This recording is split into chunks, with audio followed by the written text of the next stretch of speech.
Tercer enfoque respecto a la lucha contra la sedimentación de los embalses. Utilización de descargas de fondo como aliviaderos primarios para la expulsión de los sedimentos. Este enfoque se ha venido utilizando en Europa desde hace siglos. También veremos las funciones de las descargas de fondo, las técnicas para la extracción de sedimentos de los embalses con la finalidad de prolongar al máximo posible sus vidas útiles y dos métodos que hay de estas técnicas, que son el método español, flushing, y la succión de las corrientes de densidad. Funciones de las descargas de fondo. Estas funciones son, en primer punto, evacuación de los excedentes de agua en la medida de lo posible, funcionando como aliviadero primario, con las siguientes finalidades. Expulsión parcial de los sedimentos aportados por el río. Ya hemos visto que los sedimentos cuando ingresan a un embalse, si este embalse no tiene una descarga de fondo o no la está operando, esos sedimentos se van a quedar en él y van a ir reduciendo gradualmente su vida útil. Por lo tanto, es importante que los excedentes de agua que llegan a un embalse se expulsen del mismo, preferiblemente a través de las descargas de fondo que sacan del embalse agua cargada de sedimentos y no por los aliviaderos de superficie que descargan básicamente agua clara sin ningún tipo de arrastre sólido. Otra función importante es la eliminación del agua no apta para el consumo humano que frecuentemente se acumula en la parte inferior del embalse. Aparte de los sedimentos, en las franjas inferiores de los embalses, también se suelen acumular sustancias tóxicas provenientes de la cuenca, a veces pesticidas, fertilizantes, etc. Y también bacterias anaeróbicas, tal como vimos anteriormente, precipitación de los cuerpos que se van muriendo del plancton que está en la superficie del embalse, etc. Por todo esto, el agua de la franja inferior del embalse no es muy buena para el consumo humano y es importante expulsarla, lo cual se haría operando preferiblemente las descargas de fondo como aliviadero primario. Otra función importante que cumple la descarga de fondo es el vaciado del embalse. Y se ponen las siguientes dos condiciones. La primera es vaciar lo antes posible el tercio superior de la presa. Generalmente se exige que sea en menos de un mes. Esto se hace porque la parte superior de la presa, especialmente en las presas de tierra, es la que más se afecta cuando hay un sismo, donde se amplifican las ondas sísmicas y se tienden a producir asentamientos, grietas y deslizamientos de taludes. Entonces es importante bajar rápidamente esa cota del agua para que no empiece un proceso de filtración en esta zona que pudiera terminar destruyendo la presa. Y la otra condición que se pone es que la totalidad del embalse se pueda vaciar en menos de 3 meses. Eso es cuando por alguna circunstancia hay que vaciar totalmente el embalse. Si es mucho más de 3 meses el tiempo necesario, eh, es, corremos el peligro de que se nos meta la siguiente estación de lluvia y empiece a subir el embalse y nunca logremos eso. Por supuesto, hay embalses en los cuales nunca se pueden cumplir estas condiciones. Por ejemplo, en el embalse Guri, que es tan gigantesco que nunca se podría vaciar el embalse. Tendríamos que llenar toda la presa de descargas de fondo e incluso así no lograríamos estos objetivos. Esto se refiere más que todo a embalses más comunes, por decirlo de alguna manera. Y finalmente, otra condición que deben cumplir las descargas de fondo es permitir descargar un caudal ecológico aguas abajo al antiguo cauce del río, ya que al construir una presa cortamos todo el flujo aguas abajo del río, aguas abajo de esta, perdón, en el río, aguas abajo de la presa, y por lo tanto afectamos pues toda la comunidad biológica que puede existir allí, peces, microorganismos, crustáceos, animales que van a beber agua a las orillas del río e incluso antiguos usuarios del agua, puede haber regantes a lo largo del cauce o abastecimiento de poblaciones, etcétera, ¿no? Entonces, es normal exigir que las descargas de fondo permitan liberar hacia aguas abajo en forma constante al menos un caudal igual al caudal mínimo del río. Todo esto que se ha indicado, esto del tercio superior, de la totalidad del embalse y el caudal mínimo del río, corresponde a lo que se usa normalmente en Venezuela. En otros países hay normas diferentes a estas que pueden ser más o menos estrictas y que dependen de la normativa, de la legislación de cada país desde este punto de vista. Técnicas para la extracción del sedimentos de los embalses. Vamos a ver en primer lugar el método español, también conocido como flushing en inglés. Este método es el más antiguo de la lucha contra la sedimentación de los embalses y se ha denominado así porque se ha venido utilizando en diferentes embalses españoles desde hace siglos. Actualmente se suele denominar flushing. La técnica consiste en vaciar total o parcialmente el embalse en épocas en las cuales se pueden tolerar interrupciones en el servicio y hacer que se produzca la erosión del sedimento depositado al pasar el flujo sobre este. Los vaciados suelen hacerse al final de los periodos de sequía, dejando que las primeras crecientes que vienen a continuación fluyan sobre los sedimentos depositados antes de cerrar las compuertas para almacenar el agua requerida para el año siguiente. La eficacia de este método, el método español, mejora al aumentar el caudal que produce la erosión. Cuanto más se vacíe el embalse, preferiblemente en su totalidad, y cuanto más se aproxime el vaso de almacenamiento a una garganta estrecha y de fuerte pendiente, mejores serán los efectos. Para utilizar óptimamente el método español es necesario que la presa tenga descargas de fondo a cota del río, provistas de compuertas de apertura rápida que permitan el establecimiento de corrientes con altas velocidades que produzcan la erosión del sedimento.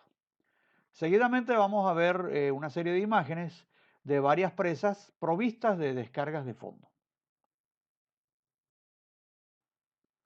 La presa de Tibi en España fue construida en el año 1594 cerca de la ciudad de Alicante. Esta presa, que está constituida por grandes bloques de piedra unidos entre sí por argamasa o cemento, está considerada la primera obra de arco del mundo y fue la más alta de Europa en su época, con una altura de 46 metros. Eh, la presa tiene una descarga de fondo, tal como lo ven allí en las imágenes, que es un túnel que atraviesa la parte inferior de la presa y desemboca en el embalse aguas arriba, donde está ubicada una compuerta deslizante que permite operar esa descarga de fondo. ¿Cómo se hace la operación de esta descarga? Cada año, cuando se está al final de la estación seca y el embalse está a niveles bajos, se abre totalmente la compuerta de fondo, se permite el vaciado del embalse y que arrastre una gran parte de los sedimentos acumulados hacia aguas abajo.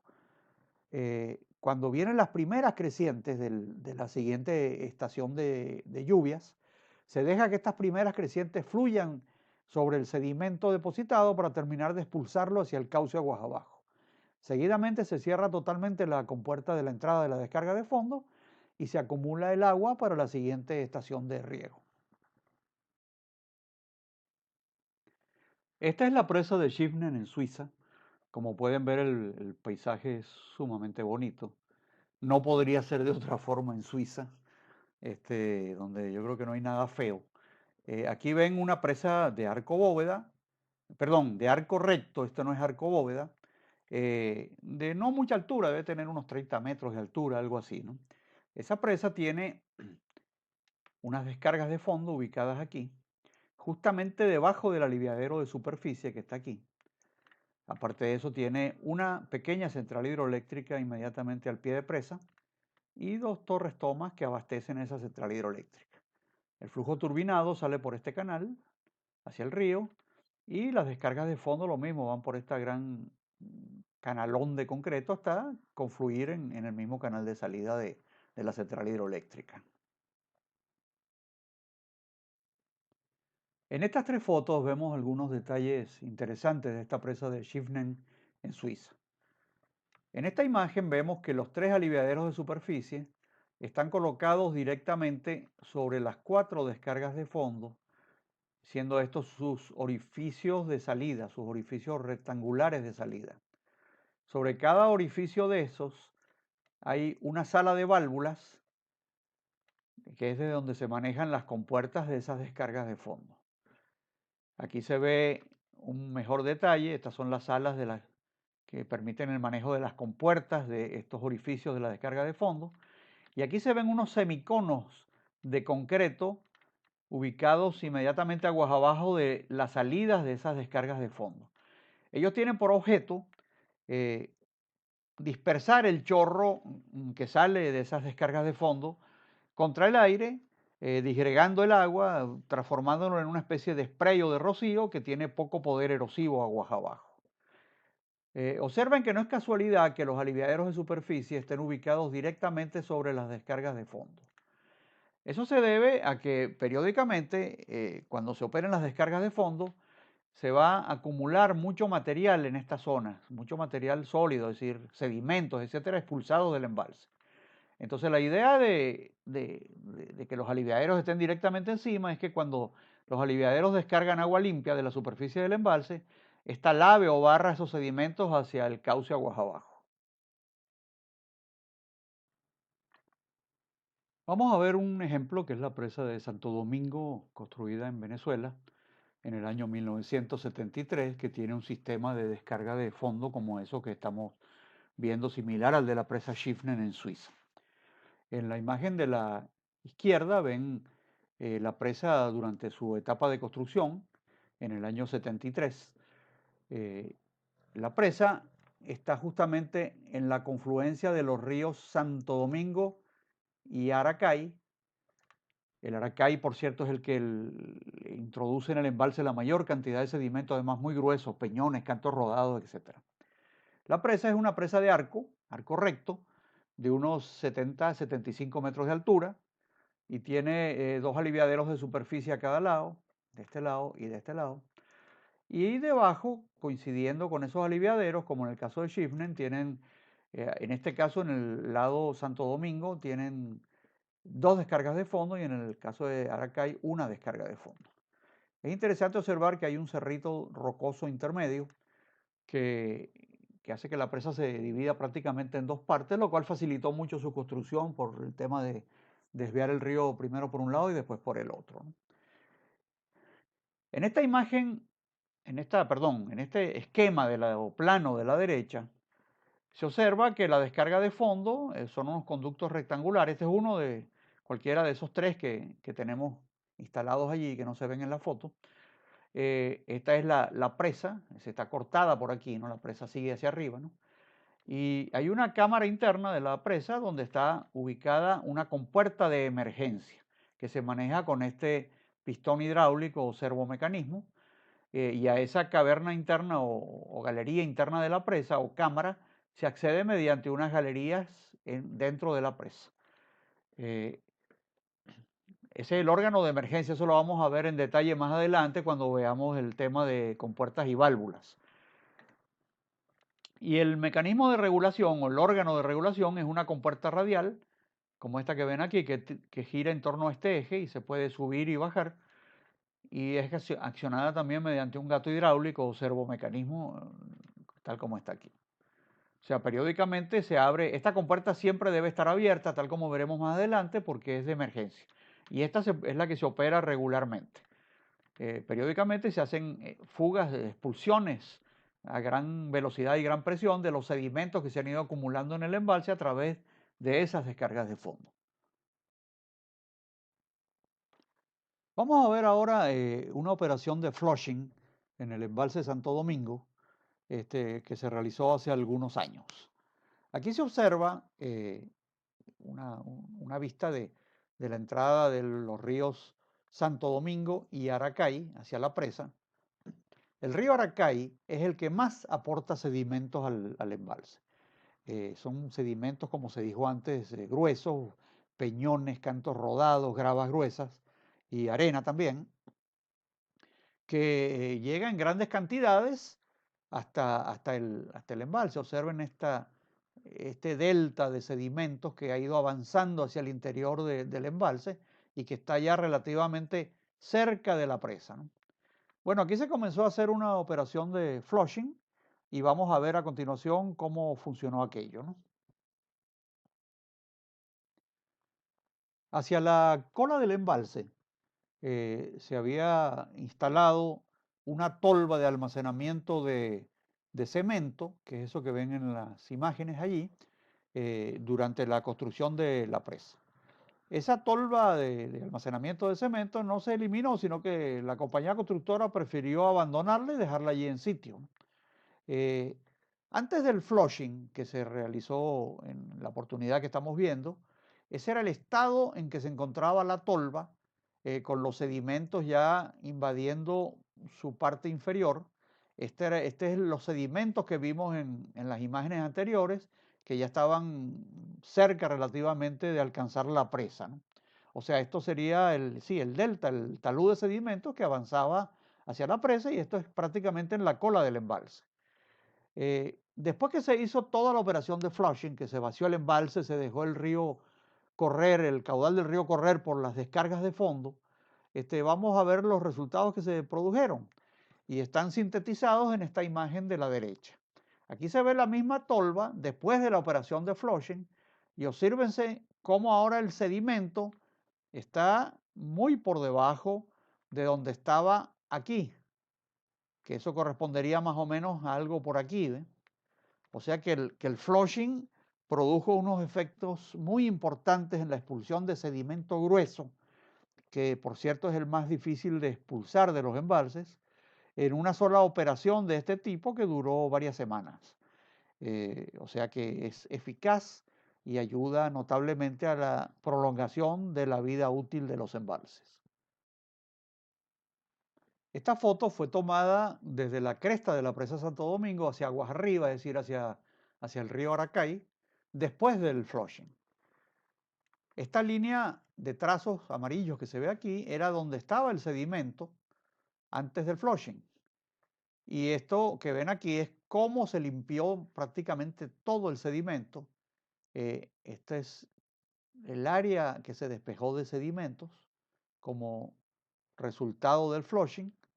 O sea que el efecto es verdaderamente importante en la prolongación de la vida útil de la presa. Siguiendo con las técnicas para la extracción de sedimentos de los embalses, vamos a ver el método denominado succión de las corrientes de densidad. Este método consiste en no interrumpir el flujo subacuático de las corrientes de densidad y sus cargas de sedimentos cuando dichas corrientes llegan a la presa, haciendo que pasen a través de las descargas de fondo, que no se detengan en la presa, y por lo tanto, al pasar a través de las descargas de fondo, transporten su caudal sólido hacia el cauce aguas abajo de la obra de la presa. Este método es el más conveniente, el más indicado, cuando predomina el sedimento fino transportado en suspensión por el flujo. Este video ya lo habíamos puesto antes, pero es conveniente repetirlo aquí. Consiste en una prueba que se hizo en un laboratorio de hidráulica por parte de unos estudiantes, que es un canal de vidrio con agua clara, en el cual se vierte una cantidad de sedimentos equivalente a los sedimentos finos en suspensión que se transmiten por el fondo de los embalses, para que se vea y se aprecie claramente cómo fluye una corriente de densidad más densa por debajo del agua clara menos densa, tal como lo pueden ver claramente en este video.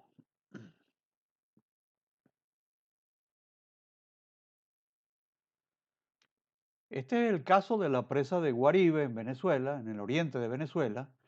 En la imagen de la izquierda se ve el embalse, con un agua totalmente azul cristalina. Eh, es difícil que alguien que vea este panorama se imagine que en ese mismo momento se está desplazando por el fondo del embalse una corriente de lodo, de turbidez o de densidad, y que está llegando a la descarga de fondo del mismo y está siendo expulsada hacia aguas abajo. En la imagen de la derecha es justamente lo que está sucediendo en ese mismo instante en aguas abajo de la presa. Esa es la salida, es el disipador de energía, disipador tipo impacto de la descarga de fondo, donde se ve que lo que sale es un barro viscoso, denso, que es descargado por dicha descarga, valga la redundancia. Y bueno, difícilmente alguien podría pensar, viendo el aspecto azul cristalino de la imagen de la izquierda, que se estaría produciendo este flujo por debajo de esa agua clara.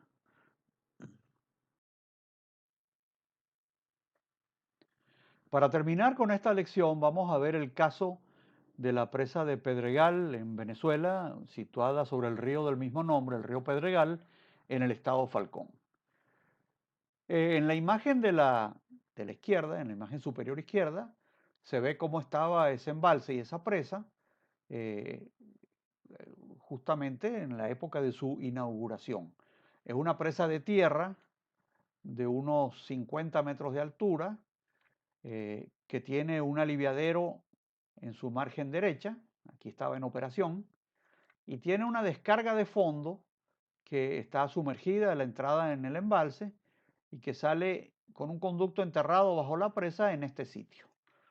Desde ya se puede observar, desde esa etapa, la diferencia de colores del agua. Aquí se ve en el embalse, se ve un agua totalmente cristalina, azul, lo mismo que el agua que sale en ese momento por el aliviadero, que es un agua totalmente clara. Y aquí se ve la diferencia en la descarga de fondo de un agua completamente marrón color chocolate, ¿no? En la imagen de la derecha, en la imagen inferior derecha, se aprecia con un poco más de detalle lo mismo. Aquí está la presa, aquí está el aliviadero en la margen derecha, con agua cristalina muy clara, al igual que el agua superficial del embalse. Y aquí el conducto de fondo que arranca algo por aquí y viene enterrado bajo la presa y sale aquí. Se observa el restos del flujo que quedan en el canal de salida, que es un agua totalmente marrón chocolate. Aquí se ve en mayor detalle lo que ocurre en esta presa de Pedregal. Obsérvese en esta imagen superior izquierda cómo el agua del embalse es totalmente cristalina, al igual que la que sale por el aliviadero. En esta imagen superior derecha se ve tomada, perdón, esa imagen desde este puente que está aquí sobre el aliviadero, viendo hacia aguas abajo. Se ve el flujo totalmente transparente y cristalino que descarga por el aliviadero de superficie. O sea, se ratifica lo que tantas veces se ha dicho a lo largo de este curso, que es que en general el agua superficial es agua muy clara y el agua de fondo es un agua turbia, cargada de sedimento. En la imagen inferior derecha se ve la descarga de fondo en operación. Aquí se ve cómo lo que está botando es una cantidad enorme de sedimentos, ya que este río Pedregal es uno de los que proporcionalmente a su caudal lleva el mayor contenido de sólidos en suspensión de todos los ríos de Venezuela.